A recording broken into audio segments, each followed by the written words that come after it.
So welcome to Iguazu Falls here in Argentina. If you are familiar with Iguazu Falls, you'll know that there is access to the falls on the Argentinian side and the Brazilian side.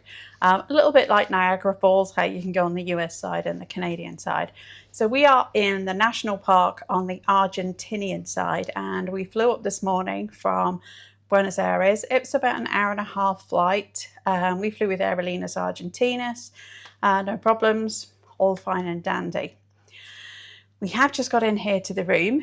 Now, because this is the only hotel in the Argentinian side of the national park, it's the only hotel that has views of the falls as well.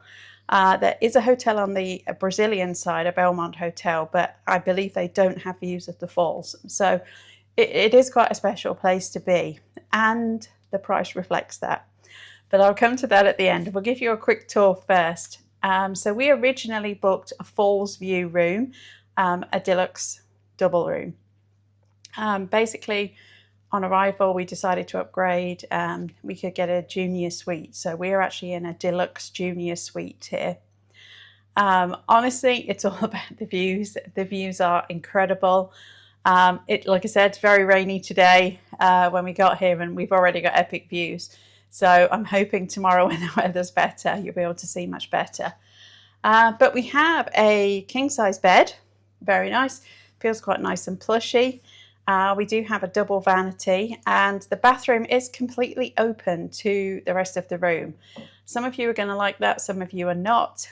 I'm not the biggest fan of it. There's room to put a glass wall, not sure why they didn't, but either way, it's open, and there is, like I said, plenty of closet space. We've got robes and slippers in there as well, very nice, and even a clothes steamer. Not sure, I've never actually had one of those in a hotel before, even the fancy ones. So they've got that in there too. Then there's a separate stand-up shower and a separate room for the loo and the bidet. We'll say the loo room is quite small. Think cruise ship small. It's pretty small. And then we do have a separate sitting area, which is really why we like to have a suite, to be honest, because then we've got a couch and a separate area to sit that isn't on the bed. So we don't have to feel like we're teenagers sitting in our bedroom.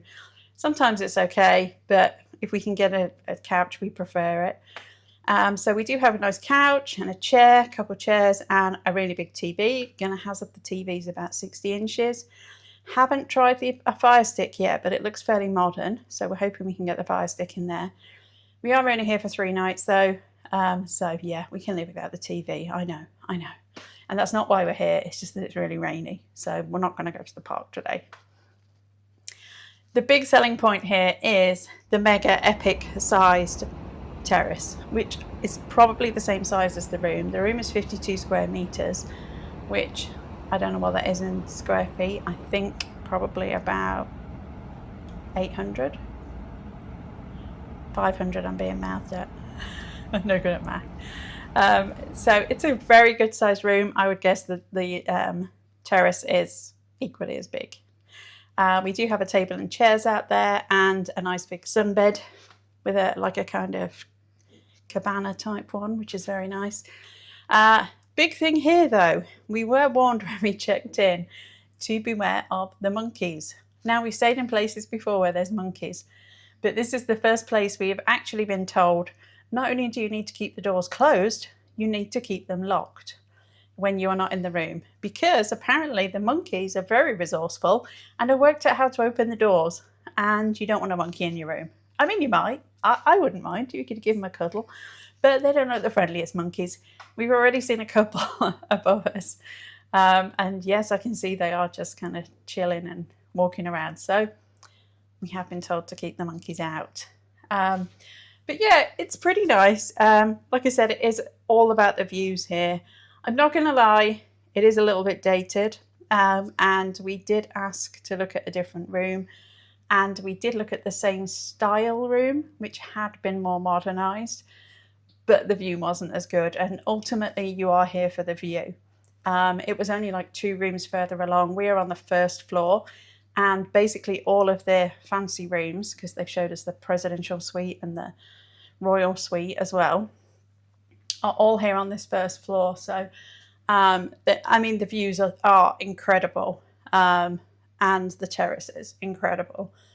The furniture is pretty dated though, and the bathroom is pretty dated. And for the price tag, so what is the price tag? For this junior suite, deluxe junior suite, it worked out to about $1,100 US per night. Yes, per night. So it is quite a budget buster, but you are here for the falls, you are here for the view. They do have less expensive rooms.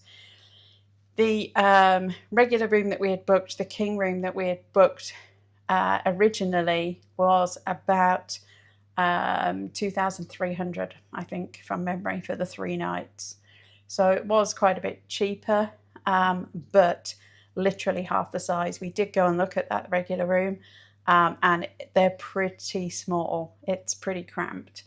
Again, I think cruise ship cabin, that's probably a regular kind of outside cruise ship cabin. It may have even been a little bit smaller than that. It was quite small. So I'm glad we did for the extra space. And this is pretty nice. I do see USB-A's next to the bed. There's only going to be Argentinian outlets though, so make sure you bring your adapter, your travel adapter, because there's no international plugs here. But it's clean enough, and this is also what they call a red level access room. So we will have access to the Red Level Lounge, they call it. We did check in there. We did have a separate check-in. In fairness, on arrival, like, we were literally met at the car and walked straight there, and we checked in immediately.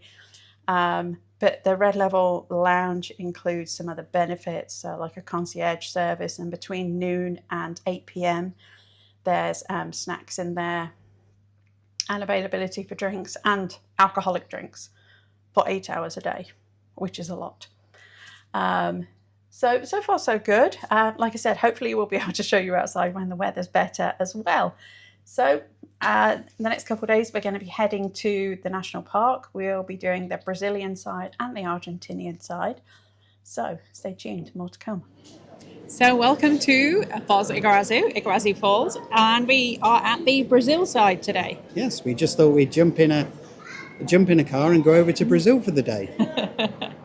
So we organised the car through the hotel, and we left around 9:30. You do then have to cross the river and go through immigration to stamp out of Argentina and then stamp in again to Brazil. So you do have to get out of the car. That took us, and then come over to the entrance on the park. That probably took us about an hour and a half. It's gonna vary depending upon how many people there are coming through. And you book a time ticket to come here. So before you actually get to the park, you choose the time you're going to be here. We allowed an hour, but we should have allowed an hour and a half. But they still let you through, but they are restricted to about 400 tickets every 30 minutes. And you had already bought the tickets online. I bought tickets, and I bought VIP tickets. Don't bother, we didn't need it. Completely pointless. Just got us to the front of a queue of one bus. Wasn't worth it. You then have to take the bus down to various stops within the national park. So we chose to get off at the Belmont Hotel, which is basically like the start of the trail, and then walk down to the end and see the pièce de résistance, really, the Devil's Throat. From there, you're going to board the bus to come back to the main entrance. What did you think? It was just incredible. It's absolutely epic. If we haven't even seen the other side yet. If you have seen Niagara, I mean, this dwarfs Niagara. Like, it's just incredible. Every single place you go, then we must have stopped 20, 30 times to take photos, and everyone is more epic than the next. There is no way a video or photos can capture how spectacular this place is. I mean, I haven't even seen the other side yet. We could have gone on a boat. Yeah, they do offer, it's an extra tour. You can go through like a safari park area and go on the boat up to the river. Can do a helicopter. You can do a helicopter tour, and then across the road there's also a bird park as well. I'm a bit worn out, I have to say. If you do have limited mobility, you can take the bus all the way down to the end of the trail, the walking trail, and then there is an elevator that will take you down to the Devil's Throat and then back up again. So if you literally can't walk anywhere, that is definitely an option. You don't have to miss out. It's quite steep though, there's ramps. It'll be pretty steep to push you back up, but it is doable. We walked the trail. There is a lot of steps. There is a lot of up and down. I'm pretty worn out now. But I think we've only done like 5,000 steps. It's not a long way, but you're stopping all the time to take photos and it's pretty uneven. It took us about 2.5 hours to complete the walkway. Mm-hmm. And that will depend upon how many times you stop to take photos. Yeah. There is an animal here that's part of the raccoon family called a Coati, and they are super cute. If you don't like raccoons, then you probably won't think that, but I think they were super cute. They are super cute, especially when we got babies. They're totally not afraid of humans at all, and they will come up to you. Don't touch them, no, and don't feed them. Don't be that person. But we saw a whole family of about 3 or 4 adults and literally like about 20 babies. And they're so cute with their babies. They're so cute. But they're really not afraid of humans at all. If you think you've seen this falls before but you haven't been here, you could either have been on Epcot's Soaring Around the World, which featured it, and also Indiana Jones, who strangely enough actually survived the drop. Pretty sure in real life that you would not survive it, just saying, having seen it.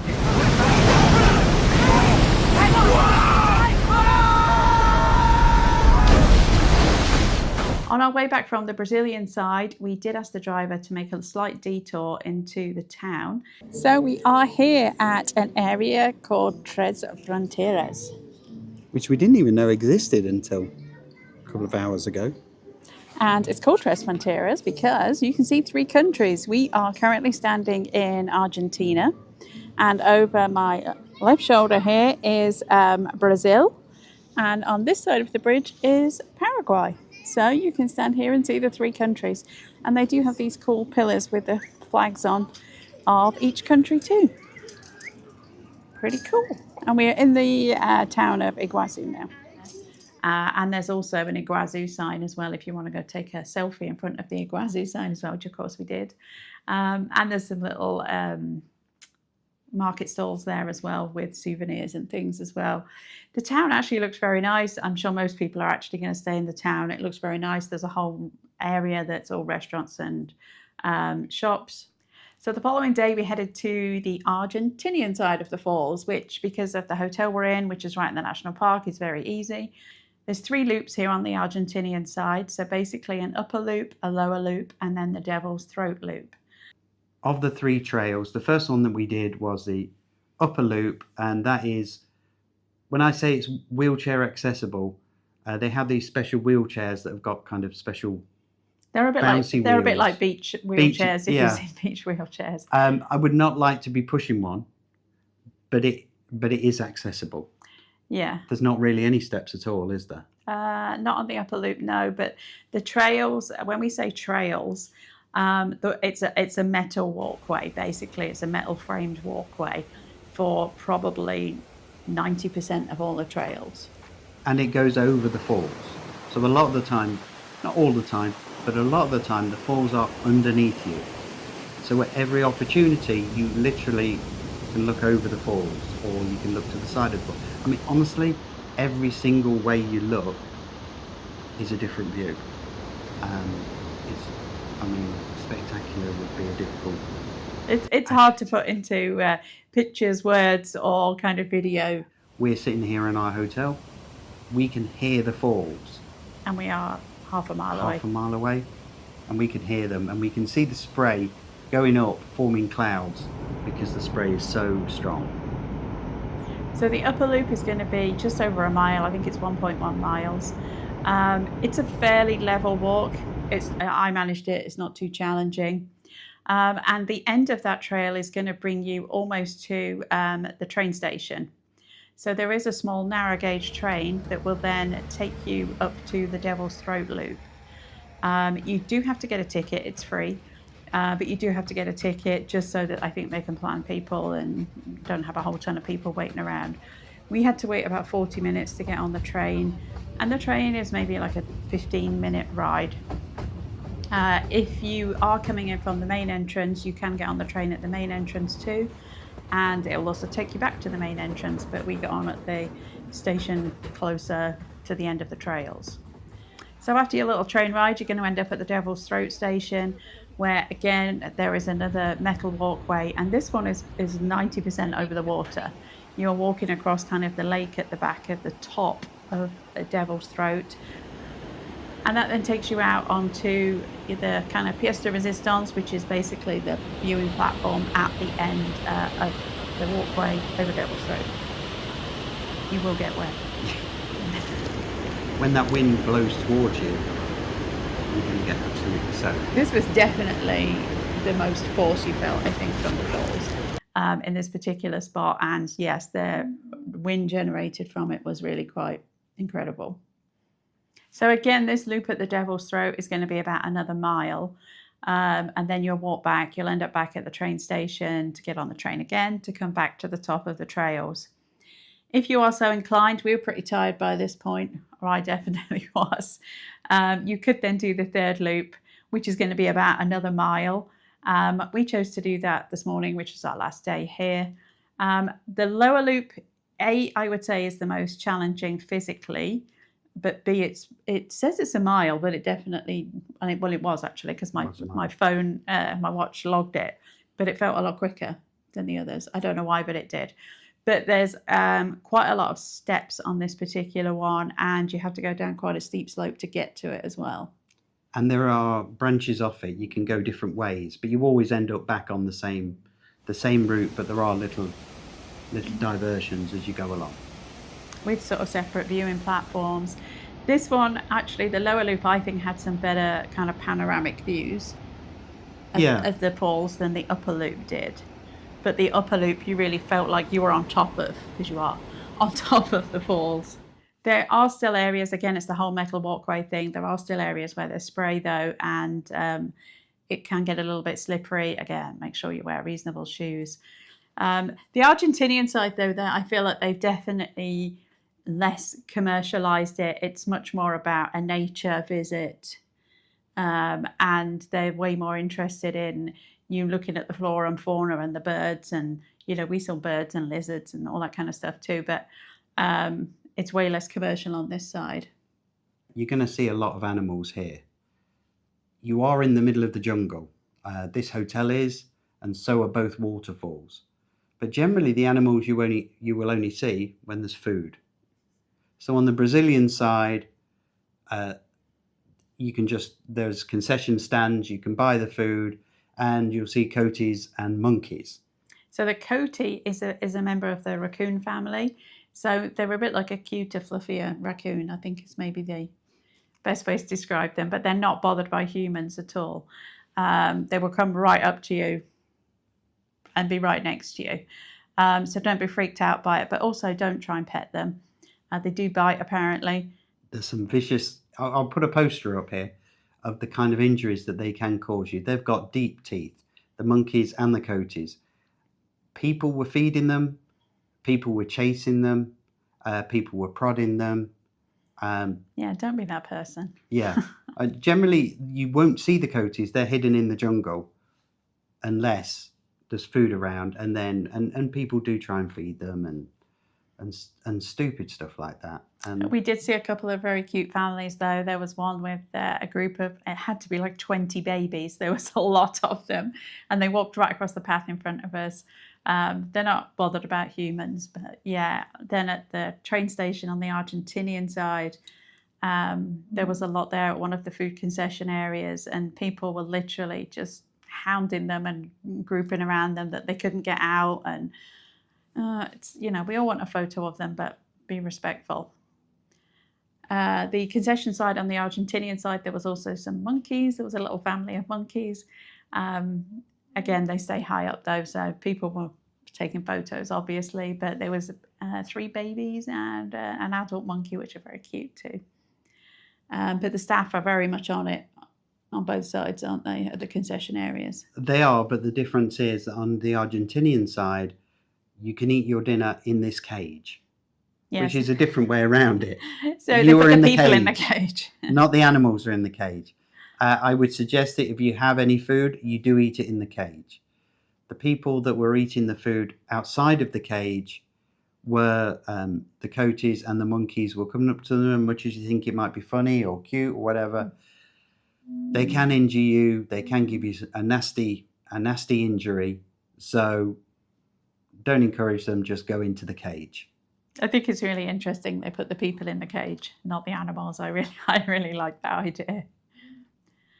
You will also see other animals here. We saw toucans on both sides, and actually right in front of the hotel there's a group of trees that they seem to really like, and then we've seen 4 or 5 out there at various points, but we also saw some on the trails.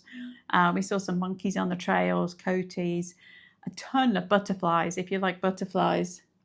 Lizards, yeah. Heard a lot of noises. What was in the jungle?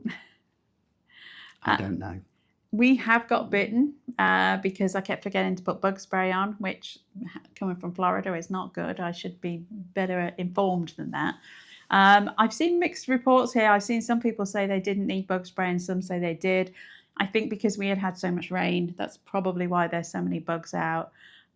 We were actually sitting outside last night and really got a lot of bites. So take from that what you will, bring the bug spray. You definitely need a high SPF.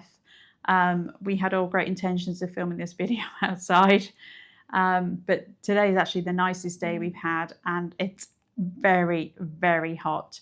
We are here in December, and literally I don't think you could sit out there for more than about 10 minutes without But the iPhone burning. couldn't. And the iPhone died on us. It got too hot as well.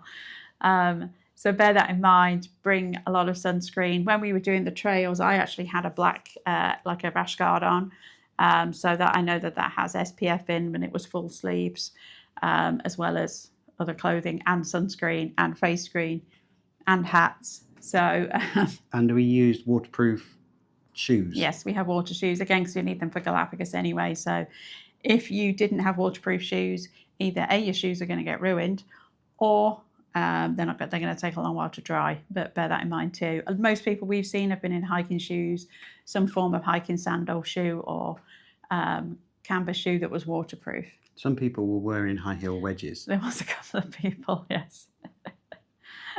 Don't be those people either. The cost to enter this side of the park is 45,000 Argentinian pesos. You don't have to specify a time where you do on the Brazilian side, and the US cost of that is approximately $31. Because we're staying in the hotel, we only needed a pass for 1 day to actually get into the park. If you don't have a pass, then you can't go to the hotel. Whereas if you were staying here for longer, than if you were coming into multiple days, you would need a pass for each day that you enter the park. So literally that walkway on the Brazilian side, every place is going to be a photo opportunity. I mean, it's incredible because you are looking at the falls. I think we probably felt they were the best overall kind of scenic views. Everybody's going to have their own opinion about which is best. I don't know. I would say that the Brazilian side, but that's the first time we really saw it up close. We spoke to somebody else downstairs and they saw the Argentinian side first and the Brazilian side second, and they thought the Argentinian side was far better. So top tip, do both. Do both. I think is really the short answer. There are going to be places to eat over there and shops as well. The Brazilian side, I think, also had the whole kind of commercial aspect way more down as well. Yes. They had much bigger gift shops. They had more professional photographers. If you wanted to get a photo taken, they had places you could buy ponchos, water, snacks. They were like toilets. way more Disney-fied and on it. In terms of the whole attraction process. Their buses were also pretty comfy as well. And they had some double-decker open-top buses as well to get around the park. So their side they were definitely more switched on commercially. If I would take a poncho. poncho was about $3.50, and they did take credit cards if that's what you want to do. And they were selling them right before you went down the Devil's Stroke. We only got a poncho because we had electronics with us. They were in bags. I'm sure they'd have been fine, but I didn't want to take the risk. So we did get a poncho, and I just wore one. You will get wet though. Seriously, wet. Helen found these on Amazon. And you can use any pouch, obviously. I'm a photographer, so I'm used to using Pelican products, and they're typically very good. And we are also going to use these in the future in the Galapagos, and I'm sure other places too. So we had them, and we thought we might as well use them. Lots of people were down there with no covers on their phones. I'll be interested if they still work. Including the professional photographers. Yeah, they didn't have covers on their cameras. And I had my big DSLR with me as well, and I was concerned about it getting wet. So, take from that what you will. Other people didn't. We were extra cautious. And our phones still worked, let's put it that way. On both sides of the park, there are concession stands, souvenir stands. On the Argentinian side, the majority of them are located near the central train station, which is the entrance as you walk in. And then at each of the train stations, I think there's 2 other train stations, there are just a food vendor area, a cage so you can eat the food, and restrooms. There's quite a few restrooms all over the place. So we actually did a South America cruise back in 2002, and I had wanted to come here then because I read about it in a guidebook. You remember those days before we had the internet? And we couldn't come because we just didn't have time. So when we were coming here this time, it was a definite we had to come here. Honestly, I would 100% recommend coming here if you're in Argentina. It's just incredible. Which side? A lot of people said that you need to do both sides, and I think I would agree. Yes, I would. You get different perspectives from each side. So I think I probably preferred Brazil just because I like the panoramic view, but it's also cool to be at the top. I'm glad we did the Argentinian side too. Yeah, I think the Brazilian side first and then the Argentinian side, the lower loop, were both pretty spectacular. If you get the chance, you really need to say, can you do it all in one day? I mean, you could push it and you could do it all in one day. If you're a good walker or a good hiker, then, and you're physically able, I think you could do all 3 loops in Argentina on the same day. It also depends how hot it is. Like the last couple of days, it's still been a little bit overcast. And so it made it a little bit easier. Today, walking would be tough, I think, because it's hot. I'm not sure what the temperature is today, but that sun is powerful. I think I'm glad we're actually not doing a lot of walking today. We did that lower loop, and it is a little bit more shady on that lower loop as well. So the sun isn't quite so much of a consideration. But I think you could do all 3, but it would be difficult. So the hotel itself, we've stayed at the Melia, as we mentioned. This is the only hotel on the Argentinian side in the national park. There is a hotel in the Brazilian side as well, which is a Belmont hotel. I think they do have views too, but it's about twice the price of the Melia. And like I said, everything over there is a little bit more commercial. Staying in the national park, I mean, we're literally filming this, and behind the phone is the falls with the blue sky. I mean, it's spectacular. That's what you're paying for. Is it worth the price tag though? Okay. Helen mentions the price. The first room that they gave us was about $350 less than this. It was small. Yeah, I will say the standard rooms here, you have got the epic view, but the standard room we did look at is very small. The junior suite that we are in is basically the size of 2 rooms.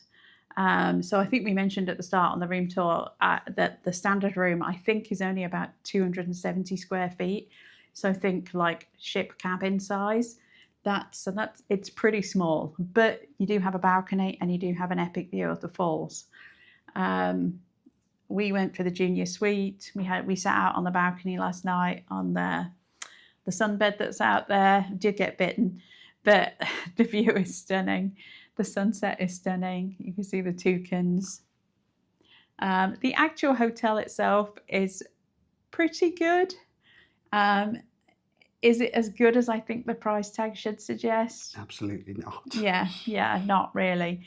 They had said that they'd had some water ingress here. I think you said that they'd had some water damage to the roof. And we actually, on Monday, when it was raining heavily, but we literally had water coming down the wall in the room. I think it's at the join where the wall meets, and it's getting in there. There's also water damage to the floor in the bathroom. The furniture's kind of tired, but you have got the view. If this hotel was anywhere else, you would not pay this price. No. The suite also gave us red level access, what they call red level access. So we do have access to a separate lounge. We did get a separate check-in area, and they say they can organise things for you, like a butler service. I wouldn't really call it that, but they're reasonably helpful in there. There is snacks and drinks available in there from noon until 8 p.m. And when I say drinks, there's alcoholic drinks as well, which usually in lounges you only get for like 2 hours a day. So if you want to go sit and relax, enjoy an afternoon drinking, then you can overlooking the falls, then you can do. The food in there, I think from the reviews I'd seen, I was expecting a little bit more. It didn't really change daily. They kind of just offer the same things, which is like mini kind of canapé size nibbles, which are like salads, various salads, some meats and cheeses. Certainly not enough that you would still need to go and eat, basically. Some lounges often provide enough that you wouldn't need to necessarily go and eat. I will say we both said we think they have a better pastry chef than a savoury chef. The pastries have been really good. The desserts have been really good. There's also tea, coffee in there. And you can order from the bar menu and they will bring it into the lounge for you, which is what we've done a couple of nights because we didn't want a whole big meal. There is a steakhouse restaurant, which looks very nice. They always have the asado smoker going on, and then a regular restaurant too. It's, again, quite pricey though. I think you had a burger last night. Yeah, it was about 30 US, 27 US. And I had a steak sandwich, which was basically like a Philly cheesesteak and fries, and that was about 26, 27 US. So it's quite expensive. I'm sure. But you're not going anywhere else. But you're not going anywhere else. To put it in perspective, from the local town, we are about a 25-minute drive. Yeah. So you could go into town, but by the time you paid for a car to take you into town or an Uber, whatever, and then bring you back, but then you're paying the same price as the hotel. So if it's a pure price thing. The benefit of this, apart from the view, literally I'm looking now and I can see the falls, it's beautiful blue sky, is you can walk straight out past the swimming pool. You go down this little Sound of Music covered walkway, and then on your left hand side is the lower walkway, and then on the right hand side is the upper walkway. And so it's super convenient, and you can get in a little bit earlier too. So if you want to be here at 8 a.m. and up and out and at them, then you can be. Yeah. Which we went fairly early this morning when it was fairly quiet and not as hot. Also a benefit. So yes, it's been epic. Yes, the view is epic. Is it worth the price tag? Questionable. You'll need to decide that for yourself. One last thing we should mention as well is our room rate did include breakfast. So there is a full buffet as well as an a la carte menu, and our rate included both of those. Pretty good selection. Everything you could really want, honestly. And if you wanted to come and fill up on breakfast, then good place to start. They also do offer a half board and a full board option as well. So I think if you did want to budget a little bit more accordingly, then you can do that. But I don't know what's included in that. I'm sure that there's only limited things included in that. I did read on it. I think everything is included except the asado. Right. If you had the big, is it ribs that they cook? Steakhouse, yeah, it's the steakhouse. Then the main meal there is not included, but everything else is. So I hope you enjoyed Iguazu. We certainly did. Very much so. We're going to be heading to the airport shortly to head back to Buenos Aires. So be sure to join us next time, where we'll be taking you around Buenos Aires. We're going to be headed to a ranch and hopefully going sailing. So please like, subscribe, and hit that notification button.